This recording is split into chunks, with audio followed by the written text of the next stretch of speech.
morning, ladies and gentlemen. Welcome to this roundtable.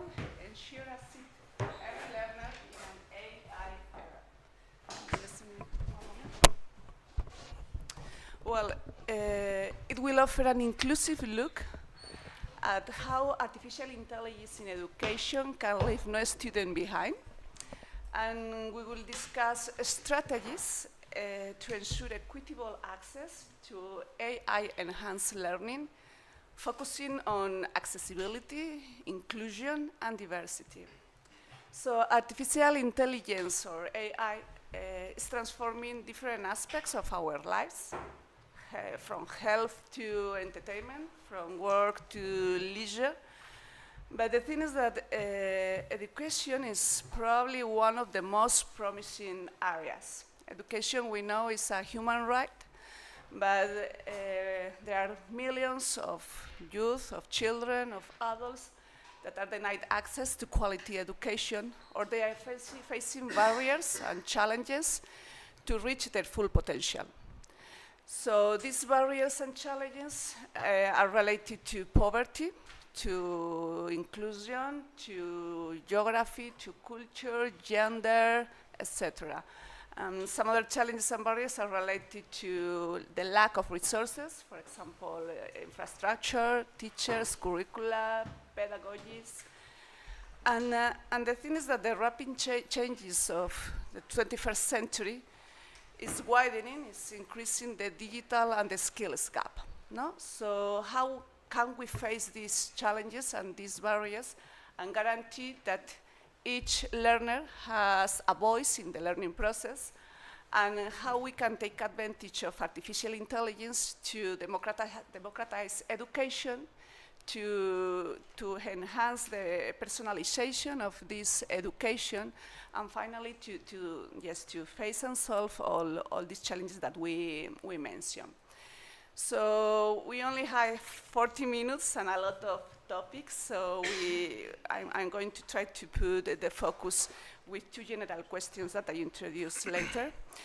And first of all, I'm Carlota Tovar. I'm the director of the University Camilo José Cela Foundation, and I am honored to moderate this roundtable with the help of my colleague, Vijay Dungana, Vice President for the International Center for Excellence in Innovative Learning, ICEFIL, and with these distinguished guests from different countries and experiences that will share with us their insights and expertise in relation to higher education, artificial intelligence, and how to facilitate this education and to foster the inclusivity, accessibility, and social justice. So last December, it was the first time that in the University Camilo José Cela Foundation we launched an initiative using artificial intelligence. With the help of our educational innovation department, and with the collaboration with our teachers from schools and university, we designed training content material that were demanded by an NGO for the Smile of a Child that was working in Cambodia. So we were very surprised because in a very short period of time, we have really a wonderful training content that helped us a lot to particularize the content to the specific needs of these students. So, for us, it's really a pleasure to be here and to know more in depth about the experiences that all of you can share today in this roundtable. And before we begin, I would like each of you, please, to introduce yourselves, and just in a couple of minutes, because we are so very short of time, but please, the floor is yours. Hi, I'm Carla Wade. I'm the Senior Director of External Relations for the Consortium for School Networking. We work primarily with K-12 technology leaders across the US. Shall we go from one Carla to the other? Sure. Okay, so I'm Carla Arts. I have been working in EdTech and education for over 20 years. I very much believe that we need to reinvent what education looks like going forward. And I've worked across the world with startups, with publishers, with the whole higher education, K-12, and look at the role of technology, but also accompanied by what we know about the science of learning on how learning works, because I think that's really important in how we consider technology, whether it's in the developing world or whether it's in the global north. Thank you, Carla. I'm Simon Menendez. I'm working at Ashoka, directing the education field in Ashoka. And I think our vision is everyone a change maker, and we are looking always for how we can create systems with opportunities and resources for everyone to unleash this potential for the good of all. Thank you. I'm Luis Portales. I'm from Mexico, from Tecnológico en Monterrey. I'm working in the Institute for the Future of Education, with basically the main purpose of the institute is improving the million of lives through transformation of the education. I'm in charge of the experimentation and impact measurement area at that institution. Thank you, Liz. Thank you. Vijay. Hi, I'm BJ. I'm Vice President of International Center of Excellence for Innovative Learning. And our focus is primarily on how we can use technology to form teachers in Africa. And one of my key concerns is to make sure that education, and especially children in Africa, are not left behind by the AI wave, which has a real possibility of happening. Thank you, Vijay. Thank you all, and thank you for being here today and your participation. So we have divided the round table into rounds of questions. After each question, I will give a little introduction, and I will give the floor to yours to continue the conversation, okay?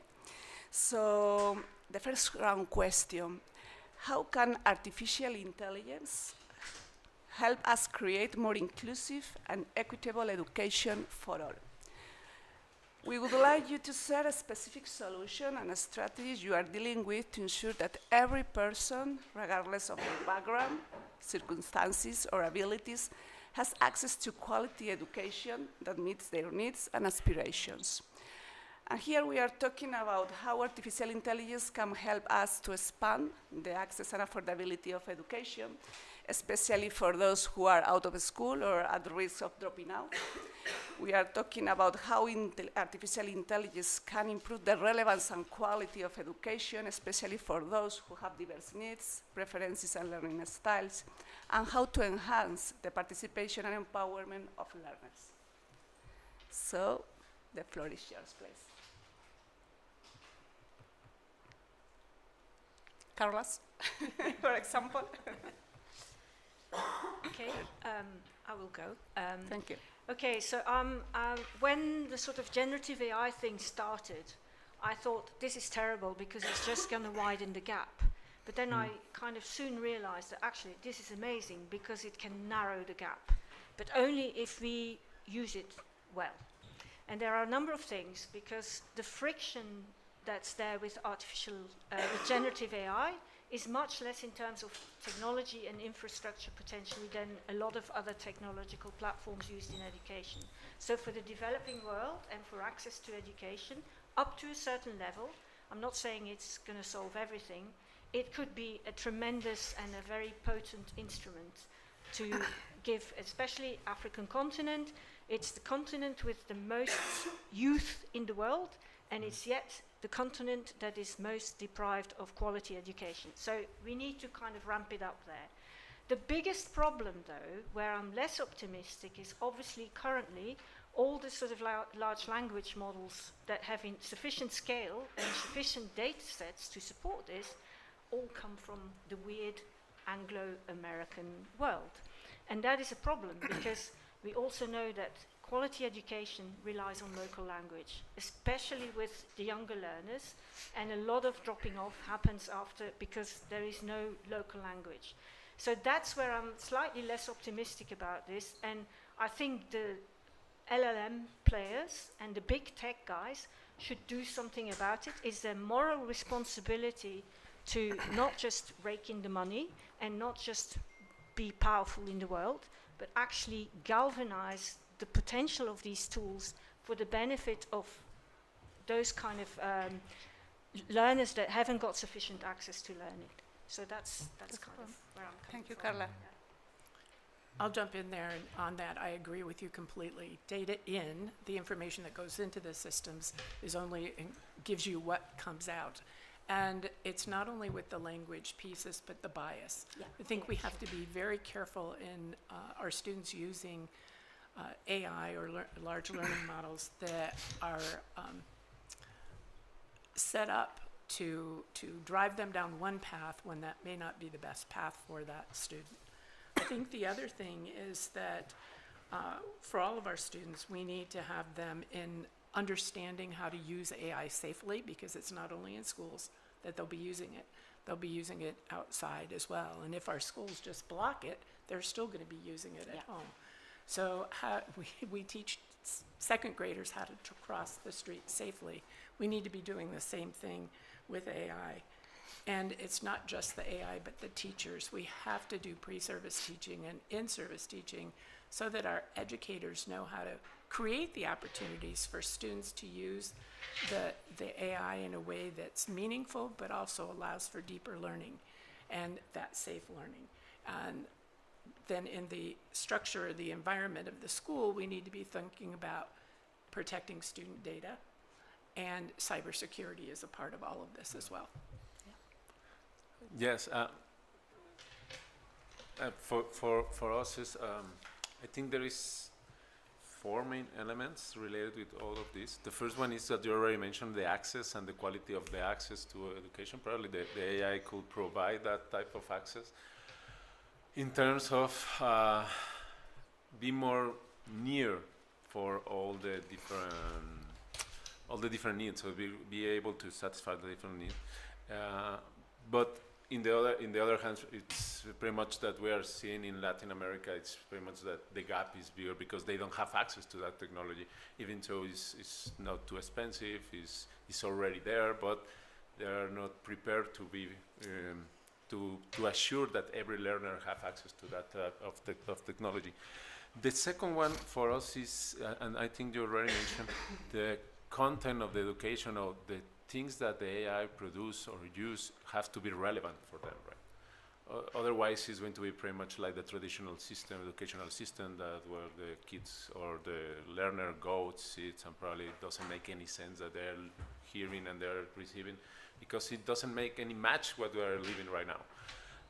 And from that perspective, the other aspects is how we are going to use all this information, all this data that is continually generating in all this process to avoid all this dropping out, and it's very related with this relevant content.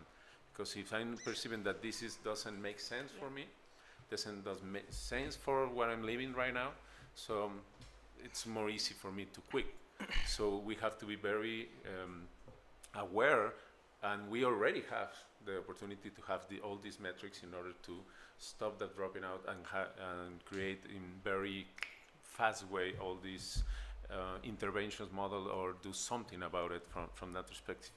And the last one is all this assessment, how we are going to be able to assess that they are actually learning what were they supposed to be learned. And again, not in the traditional perspective that we apply some tests. I think today with this idea of tests, tasks, and jobs, it's the very simple way to put it in all these competences model that is now there. So we have to be, the technology could help us, or all this AI help us to provide all this information, all this data in real time. But if we don't guarantee that the learner have access to all this technology, and that we use wisely all this information that we are going to receive and we are provide them in both ways, then probably is not going to be a seat for everyone there in this educational system, right? So, well, at least that is the four elements that we are looking right now, and if we want to go further with that, or deeply in the next part of the conversation. So. Thank you, Luis. So, Simon? Yeah, I would like to talk about, also we are in a new era. You said before, we talked before about the gap, skills gap. And now we can create a society, a world with different speeds. And that is the risk now with the AI. And I think, on the other hand, we have a question. What is the sense of the education? Because we can set this question or for us or for the AI. And that is a real problem. And also, these questions can bring a lot of information for us because we can decide what kind of education we want. We want to move the system to teach or to the learning to survive, as we are doing now. We are teaching, we are learning to survive in different, as employees in life, but also what kind of skills we need for this new game. What kind of skills we need for everyone, not for only for the elites or only for the people that can access to this information, to this scaling. And I think we need to learn to transform, and that is maybe the question that we have to share, and this is why we want to educate. And after that, I think it's like okay, we have that in mind, and what kind of experience, what kind of resources can create the AI with us. No, I think the AI is giving us a lot of opportunities to transform the system. I think we didn't have this opportunity before like this, because everything is going to change.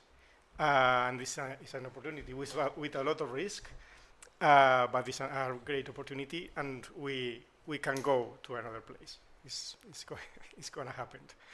And for this reason, I think historically, we can see at the beginning learning was like a conversation thousands of years ago. Maybe under a baobab tree, for example, or about other Socrates, for example, with the dialogues.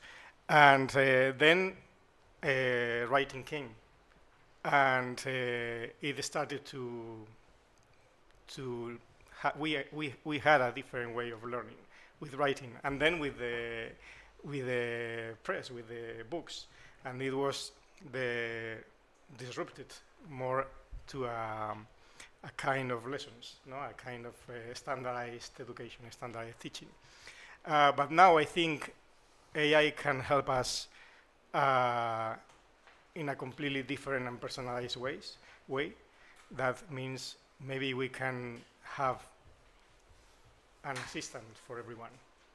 No, we can have like a coach or something like that with teachers around, but everyone can have that.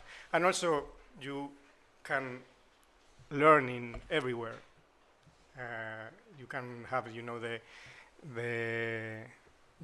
Cesar Cole talks about the ecology, pedagogy, and I think that allows us to learn in everywhere, to personalize the possibilities and opportunities, and also allows us to develop, to have an assistant and a system that can help everyone to develop skills in order to transform the world for the common good. And I think that is quite important in the sense of education, and also to have in mind in order to design what kind of AI we want and what kind of education we want for the future. Thank you, Simon.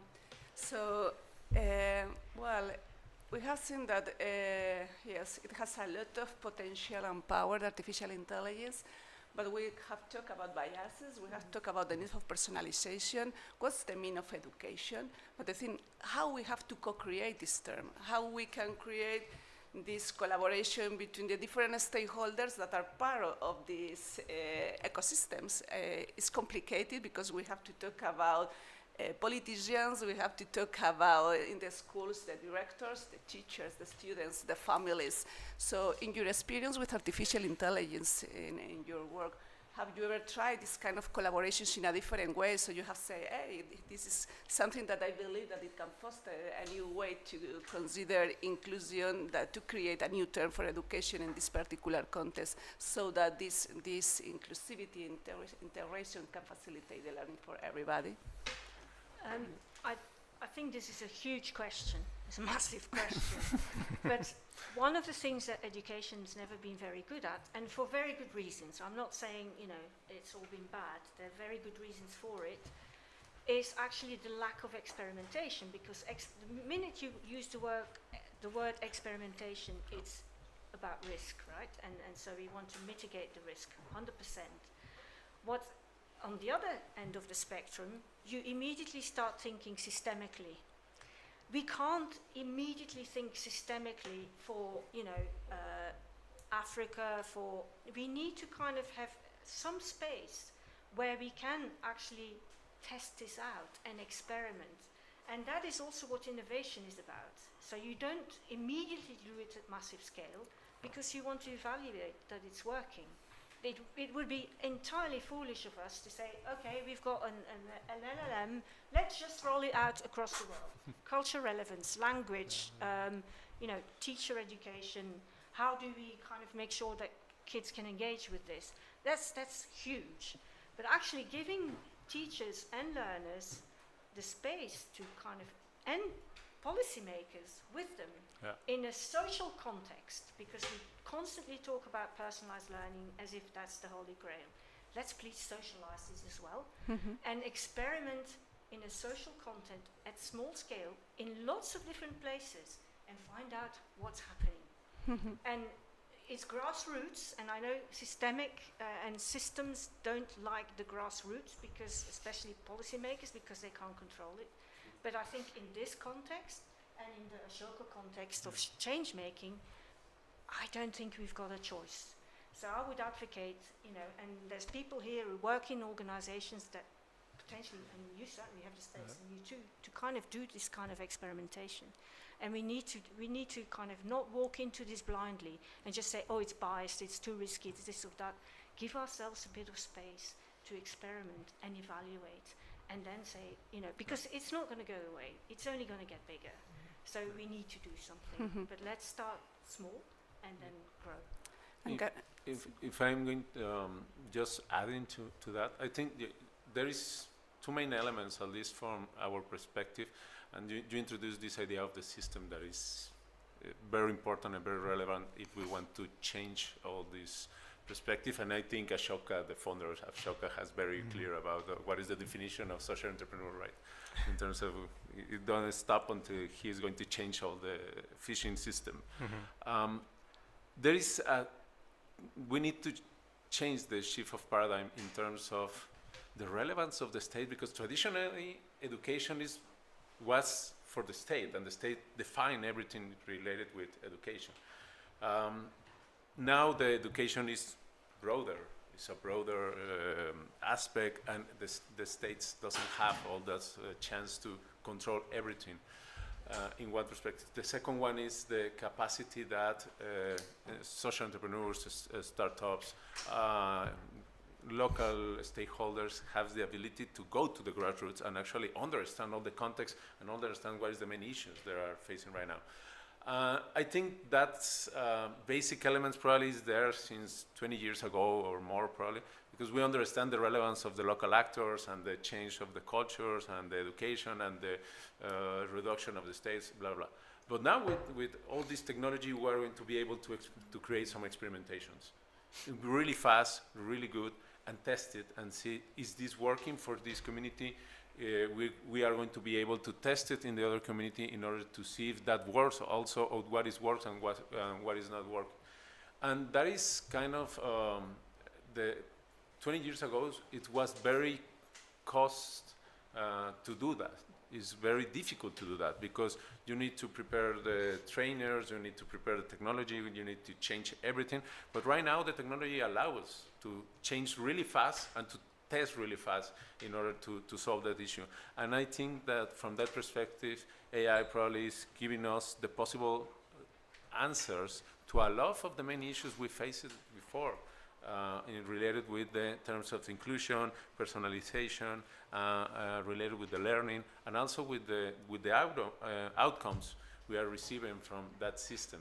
But we need to trust in all the stakeholders that is already there, help all the stakeholders to achieve their own purpose, and see how we are going to be able to increase the impact they are already creating. One of the questions we normally use when we trying to articulate these ecosystems in several of our working is how I could help you to improve or to increase your impact based on what you're doing. And if we ask that question to several stakeholders, then you are going to see, I need the connection from the university, I need the connection from the government, I need a connection for the startups.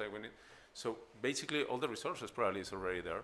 We need to figure out how connect it in order to create or to increase the impact and to allow us to experiment, to do this experimentation, because for the first time we have very quick answers in terms of is working or is not working. No, in 10 years ago probably we have to wait 1 year, 2 years, and it's I'm not going to invest that. I'm not going to do a social investment in 2 years to see if that works. Now we have the technology to have answers really fast. And part that of is working this, around. and taking into account that you can do this faster, from your point of view, what are the main barriers that we are facing to do these small pilots then? Well, probably for me is goodwill, that every stakeholders has to share the information, and it's not probably everyone who is in the social sector or in the educational sector is very difficult to trust and to share and to be part and say, okay, why are you here? What do you want from me? We want the same. We want the purpose is already there. We have to work for that. I think that is the most difficult. Once you start to trust each other, then everything is like, okay, I could add this, and the resources is limited, but we all have resources to put it in the table, an open table, and we see how it fits, right? So trust and sharing is in the basis of these ecosystems a small ecosystems sharing information, trusting each other to create a big network, a small ecosystem so that we have for me, that's the beginning of everything. Yeah. Then you are going to add money and a lot of stuff, but for the beginning is trust and have a very good. I think the purpose is there. This question that I don't know, in some of the earlier conversations is related with what for, what we are here. We are looking for increase, and this definition of humans to the first time is. We are a species that cares about others. It's a very strong definition of humans, and say, well, yes, everyone is caring about each other. It's very strong and very powerful statement to be here, and I think that's why we are here. So we are working in two different levels. When we think in local, we can see that there are different skills and competencies that we can need to survive and to live with quality in a specific environment. But at the same time, we are thinking in depth about what it means to be a human being. It is very profound, and maybe in this level we share knowledge, concepts that maybe could help us to talk about the internationalization of education. Does it have any sense to think about international curricula in any way for you? That's a tough one, it's for you.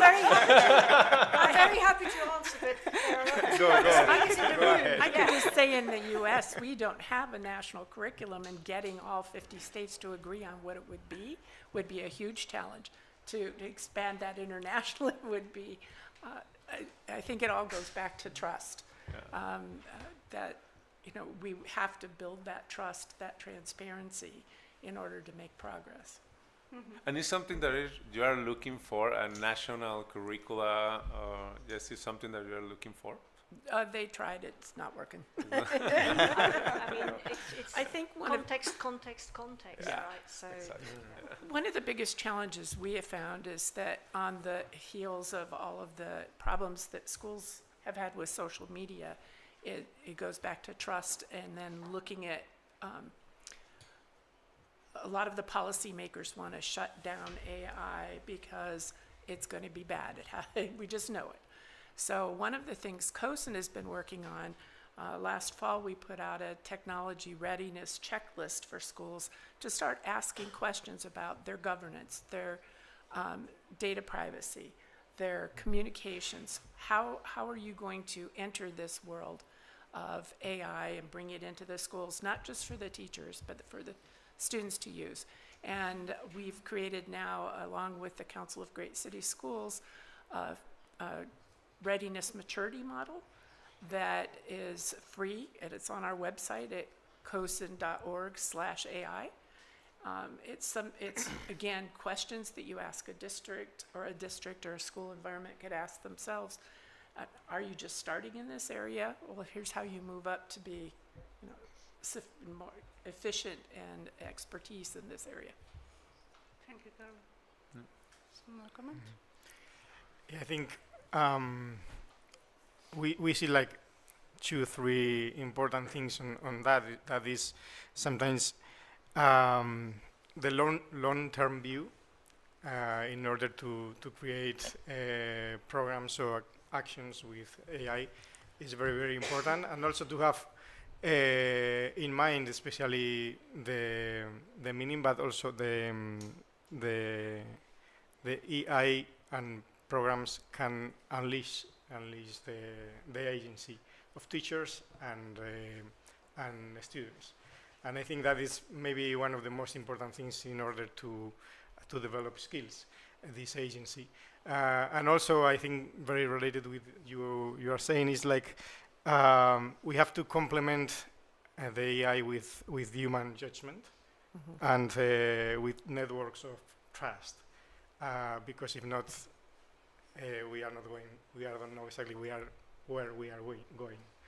And I think that these 2-3 points are very important in order to change the system in the future, or to prepare different things, especially if we are thinking with this systemic vision or systemic thinking system, because we have to change, we have to find what are the key elements that we can change or that we can work with to provoke or to prepare the system change. And to find these elements sometimes is difficult, especially in a system or ecosystem like the educational ecosystem, that is not only a wicked problem, as we said in system change. It's more like I would say a nebulous problem. It's like with a lot of elements, and there is not a recipe, and it's not exactly a wicked problem. It's more complicated than a wicked problem. And there are a lot of actors that are in the system with a lot of different resources. What the relationships between them are thousands and thousands. We can find thousands of possibilities, and it's very, very complex, and it's like a nebulous. It's not something tangible because it's so big. Maybe one of the biggest ecosystems in the world. And for this reason, the system change is more complex, but I think we can find several principles that can help us to work for that, Okay, like North Stars. thank you, Simon. Well, I know that today a lot of organizations that are willing to start working with artificial intelligence are watching us. And can you recommend any starting point, and taking into account your experience working with artificial intelligence, some roles or experiences that you can share with them so that they are not so scared? Because when we are talking about these big ecosystems, these complicated relationships, no, sometimes it's scary and I say, oh my God. But any recommendation or any experience that you can share with them so that we can foster this starting point? I think we have an opportunity to think out of the box about transforming education for the first time in a long time in a way that if we don't do it, our kids are going to find other ways to get education than our schools. And instead of looking at school the same way we've always looked at it and adding AI in, we need to just throw that out and start all over in a way and say, how can we make school fun, engaging, where kids want to come to school every day, where the teachers want to come to school every day? Because we know that that's also where administrators are excited and proud about what's happening in their schools, and they want to share that. We have such an opportunity right now. And I think that collaboration and learning from one another is one way to do it. In the States, each state has their different curriculum, but there's a lot of similarity. And I think that's true in any country where in one part of the country, they teach this way, the same document is changed in just a few words or changed somewhere or another. Let's have a foundation that we can all work from, and really build a global collaboration for how we tackle AI and how we make it exciting and beneficial for our students. Yeah, following that thought, for me is probably the basic question is what for? But not what for the technology, it's what for the education. What is the main purpose of the school? Yeah. What is the main purpose of that my kids go every single day to the school? I assume they are going to learn something. Okay, what they are supposed to learn, maths, interaction, sociality, and probably that is now that you mentioned this idea of the international curriculum. Well, what could be that curricula, that is skills that every single human being supposed to have.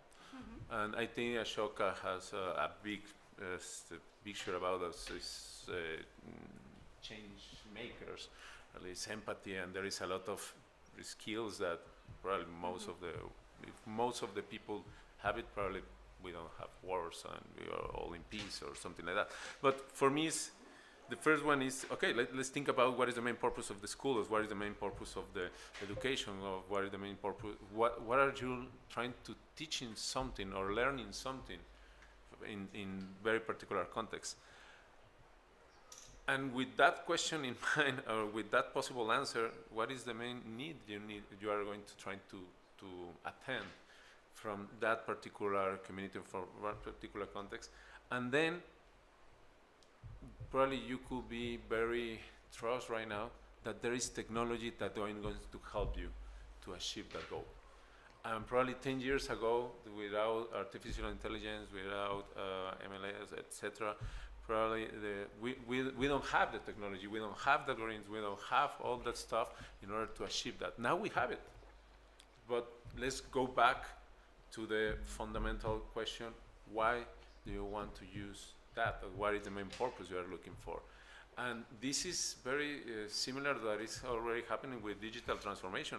Most of the company bought a lot of digital something, and then you say, okay, and that help you? No, but now I have very fancy toys. Good. Now you spend a lot of millions of dollars in technology that you don't really know how to work. Exactly. Okay. That's, I think you've hit the nail on the head, because that's been the fundamental problem of introducing technology into education. When you look at, introducing technology to medical sciences, introducing it into the business world, into everywhere else, technology has had a transformational effect. There is no point in using technology if it's not going to augment or transform something. What has it done in education? It's gone straight to the retrofit. Like, look at the status quo. This is how a workflow now happens in the classroom. So by definition, we've actually looked back. And I've been working in edtech for years, and I've always had this kind of, when I'm working with startups, don't look back. Don't look at where this is going, because you're retrofitting it. Yeah, but we can't sell it if we're looking forward. So, but that is where education's been at. It's been at the retrofit. So we've spent millions on technology in education for zero result. And here is someone sitting who's, in the domain, but has always said, we've got zero result. We're at the cusp now where the result can be exponential if we, do what we've been talking about here. And we have trust and we recognize its shortcomings, just like we have to recognize our human shortcomings, because AI is only a mirror of that, let's face it. But there is a fantastic opportunity here. But we also need to start thinking about, there's technology and there's people and there's kind of education. No, we need to fuse. We need to look at a fusion of all these things, and then it will be really potent, with the right level of trust, with the right level of scrutiny, with the right level of experimentation, and then I think we can go a very long way. And adding to that, I think it's really important, if we are clear about it, everything, then we have all the base to measure the correct indicators or the correct elements. This is changing everything now. I receive a lot of NGOs or companies. Could you help us to make an impact assessment? Yes. What is your main purpose? We don't know. Well, then I don't have any idea how to help you. So what's the beginning, the measurement or the answering the question about education? Or Asking the two the of them? question. Exactly. Asking the question because when we conduct several studies every year, and the main is what is the main question you are trying to answer? And in most of the cases, we spend a lot of time trying to figure out what is the main question they're looking for, and then based on that, I could deliver it, and I could make all the methodology, all the assessment, etc. But if you are not clear, has NGO, or has education, or has whatever, what is the main purpose? What is the thing you are trying to change? Then it's going to be very difficult for me to assess that. Because it's like, what is the main change? How looks your change? We don't know. Okay. How is now? We don't know. Then why are you doing something? Because I need to do something. Okay. Let's go back and then figure out what is that. So, We are arriving. Yes. Sorry. Yes, please. Simon. Yes. Say Simon, and I continue because we are arriving to the end of the debate. That's why I'm. No, I think it's very important to have in mind this end game, like the social entrepreneur said, because the purpose is very important. But also, I think we have to put in practice or connect the possibilities and opportunities the AI, and also the ancient. No ancient, but I think there is a lot of principles in education that we are not hearing it about. It's like there is the oriented action in education in the methodology, the human and community center of the designing of the learning process. There is a lot of principles that are very important, and when we use technology, normally we don't use these principles, and we have to connect these principles with the technology to unleash this potential, especially if we connect this potential with these possibilities with developing the agency, the skills, and everything. But I think there are educators that maybe from Socrates, but also in 100 years ago, Paulo Freire, and everyone they are talking about these principles, and we don't know how to use these principles in the reality with technology. And that is the moment that we have to change that, because if not, we are not going to be successful on that. Okay, and well, it seems that we agree in a lot of things, but I would like to finish the conversation with a call for action. So what could be the next steps, to facilitate the answer to these questions, to create this relationship between technology, the education, and these principles? What can we do? Can we take advantage of the Global Education Forum in some way, and apart from offering this device to start action in some way? Some ideas, please.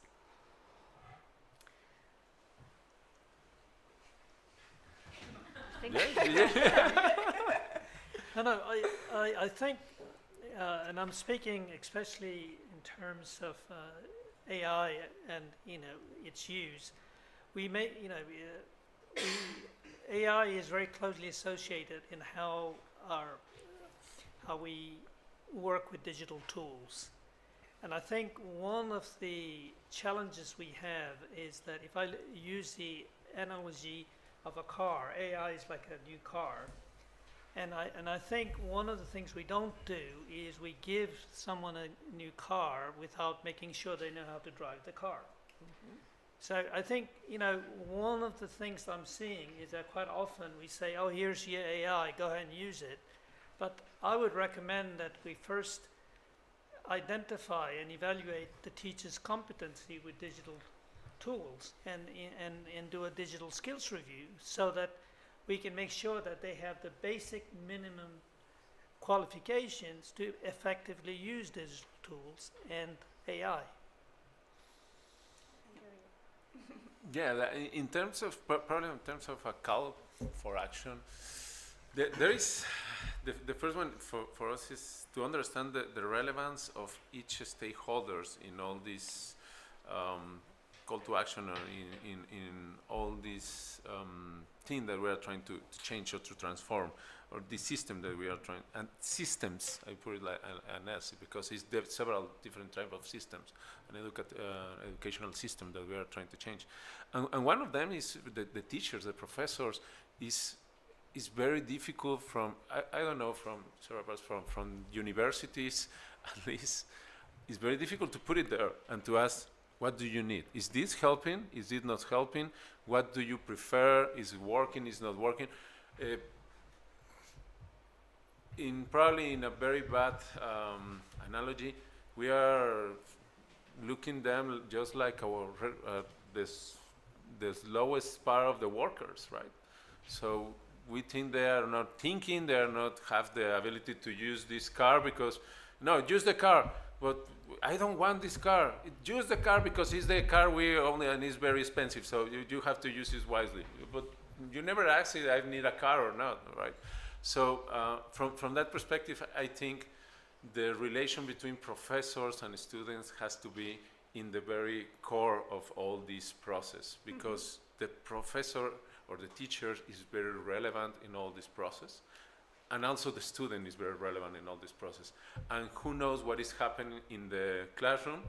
It's the professor and it's the students, and they are the main change makers from that perspective, and we need to help them to increase this relation that they already have in order to achieve a bigger goal, because the teacher is looking for a better life for the student or the learner, and the learner is looking also for a better life for them. So, I agree with you, and I think what's really important here is also to see the relationship teacher-student becoming more co-creative, and teachers actually also becoming co-learners. So they still have to be, teaching the learners, but they also have to become co-learners. And that's why I think experimentation is really important. And I'm talking about, maybe 2 hours a week to start with, where you kind of, a bit like Google does on a Friday afternoon with its employees, right? They can experiment once or twice a month and come up with ideas. And of course, if Google likes the idea and thinks there's commercial value in it, they will nick the idea and do something with it.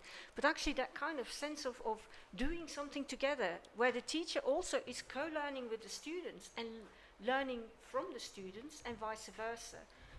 There needs to be some scaffolding. I'm not saying, let them all loose. But I think is probably the most effective way to go about this, and also the most effective way for us to kind of start evaluating how this works. Thank you, Carla. Unfortunately, we have to finish the debate, but I would like to invite the audience to ask any question, or Emily's prepared to answer whatever you want to. You can try it. So, any question, please? Yes, please. Using the mic. My name is a question for But you need to come to the mic. Here. Sorry, my name is Maria Jose from AI4Education.org initiative. My question is, I've been just thinking a lot about what needs to change, But I just wanted to ask about the assessment system, because until we reform the assessment system, my belief is that nothing will change. You know, like we start teaching to the test in primary, secondary school, and that kills all creativity, all experimentation. So what are your thoughts on that, and what kind of like call for action, you know, is you think is needed? Yeah, we need to change the assessment. Assessment systems play a crucial role in shaping education. Okay, you go. Teaching to the test can indeed hinder creativity and experimentation. AI can help in creating more adaptive and personalized assessment methods that focus on holistic learning outcomes rather than just test scores.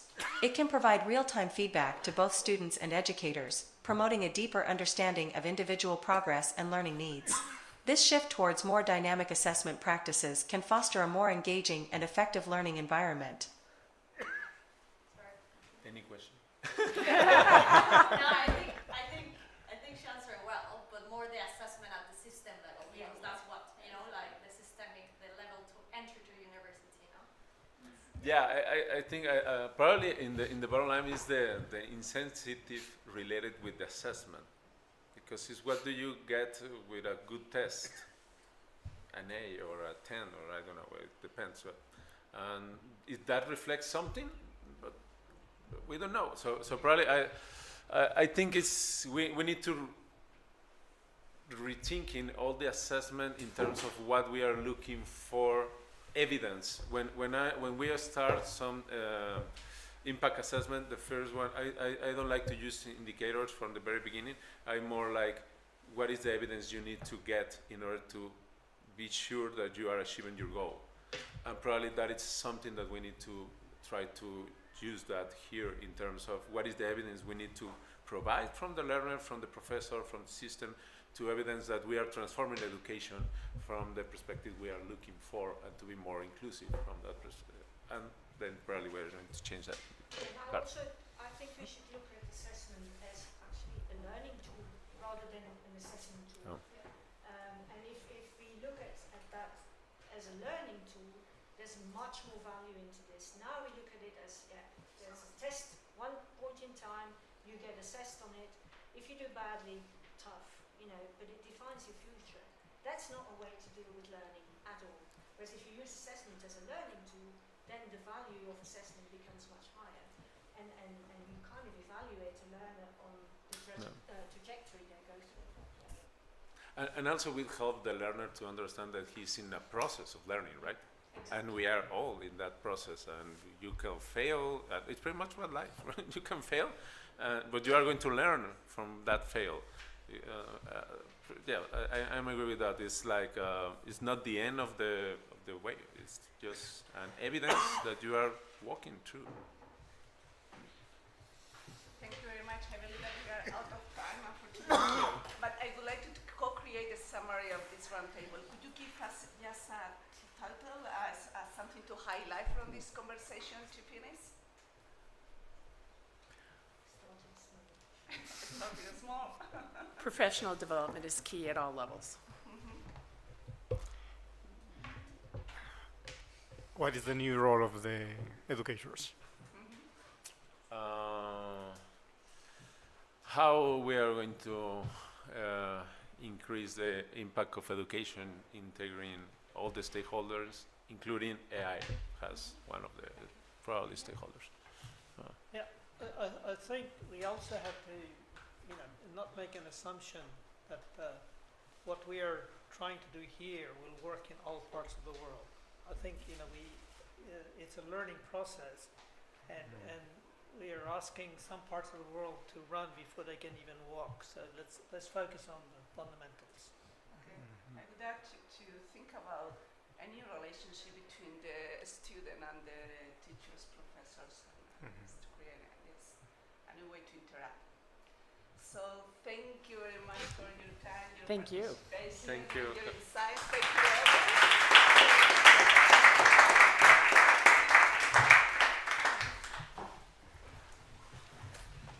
50 minutes. Thank you very much. Thank